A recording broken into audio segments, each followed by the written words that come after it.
বলো তোমার লুক কেমন লাগলো তোমার কাছে? তুমি যেমন ভাবছিলে তেমন আমি দিতে পারলাম, সেই রূপে তোমাকে সাজাতে পারলাম কি না তুমি আমাকে জাস্ট একটু বলো। খুব ভালো সাজিয়েছো, থ্যাংক ইউ। সেরকমই হয়েছে, মনের মতন থেকে আর বেশি কিছু।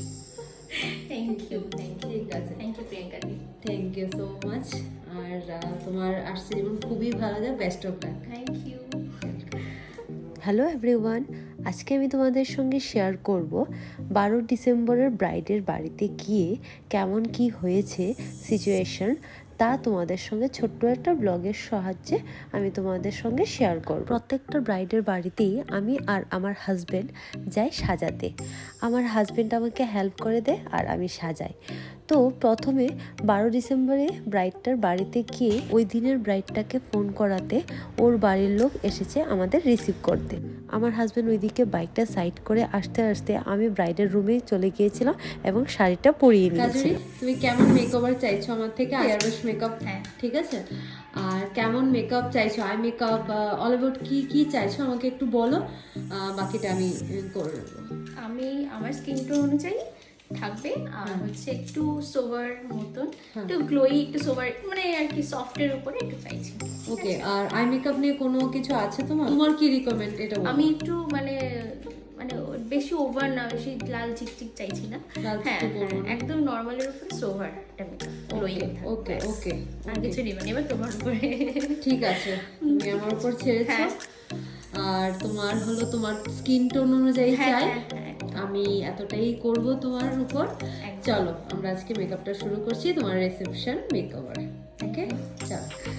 প্রথমে তো শুনতে পেয়েছিল ওর রিসেপশন মেকআপ করাতে গিয়েছিলাম আমি, ও আমাকে ওর ওয়েডিং ডেতেও বুক করতে চেয়েছে, কিন্তু আমি ওই দিন অলরেডি বুক থাকায় ওর ডেটটা আমি নিতে পারিনি।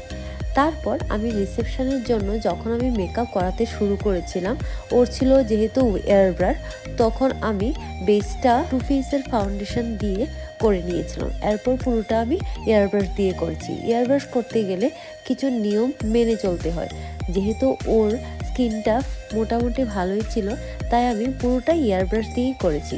পুরোটাই এয়ারব্রাশ দিয়ে বলার কারণ হলো বেশিরভাগ ক্লায়েন্টকে শুধু বেসটা এয়ারব্রাশ দিয়ে করিয়ে থাকি, কিন্তু ওর স্কিনটা যেহেতু ভালোই ছিল মোটামুটি, তাই আমি ফাউন্ডেশন, ব্লাশার, কন্ট্যুর সব কিছু এয়ারব্রাশ দিয়েই করিয়েছি। বেসটা কমপ্লিট করে ট্রান্সলুসেন্ট পাউডার দেওয়ার পর আমি ওর হেয়ারটা করে নিয়েছি।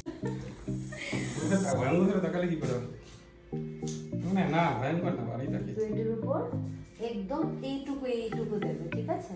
এখান থেকে হ্যাঁ, তুমি এখানে জায়গাটা করবে না, এখানে আমি করবো, তুমি এখান থেকে জাস্ট এইভাবে করো।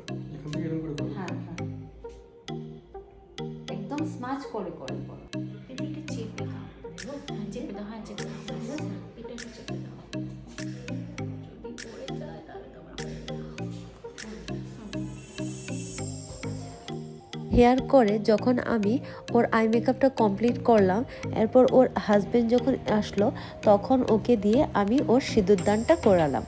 এরপর আমি এখানে হেয়ারের মধ্যে দেখতেই পাচ্ছ ফ্লাওয়ার লাগাচ্ছিলাম। ফ্লাওয়ারগুলো লাগানোর পর ওকে যখন ভিডিও করে ওর পিছনে হেয়ারটা সহকারে ফ্লাওয়ারগুলো দেখালাম, তখন ও এতটা খুশি হলো। এরপর ওর আমি মেকআপটাও পুরোপুরি শেষ করে দিয়েছিলাম। তারপর শুরু হলো জুয়েলারি পরানো। জুয়েলারিগুলো পরানোর পর ওর মেকআপটা যখন ওকে দেখতে দিলাম, তখন ও এতটা খুশি হয়েছিল। এরপর ওর ভিডিও কিছুটা আমি নিয়ে নিয়েছিলাম। তারপর আসলো ওর হাজব্যান্ড। কথা হবে কথা হবে না, না, না কোনো কথা হবে না, জাস্ট কাজ হবে। মেকআপ মোটামুটি কথা হবে না, ঠিক আছে। শুনতে পেলে তো বরের কি কমেন্ট ছিল। বর দেখে ওকে এতটাই খুশি হচ্ছিল যে আর কি বলবো। যখন বরই এতটা খুশি হয় তখন আমাদের আর কি বলার। এরপর ওকে ফটোগ্রাফি করার জন্য ওর ফটোগ্রাফার আর ভিডিওগ্রাফাররা চলে এসেছিল।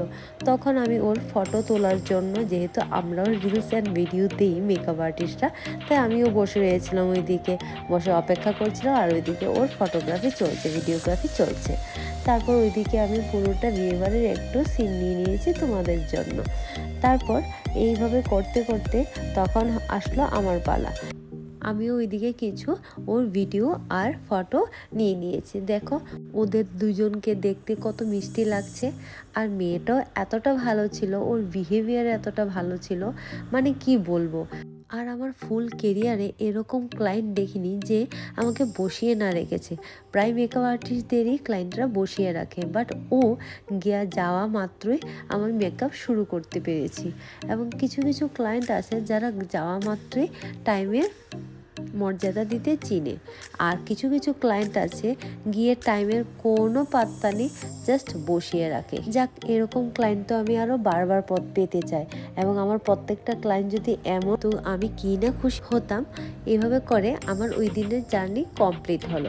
তোমরাও বলবে আমার এই ছোট্ট ব্লগ তোমাদের কেমন লাগলো, আর কমেন্টসে অবশ্যই তোমাদের মতামত জানাবে। বাই।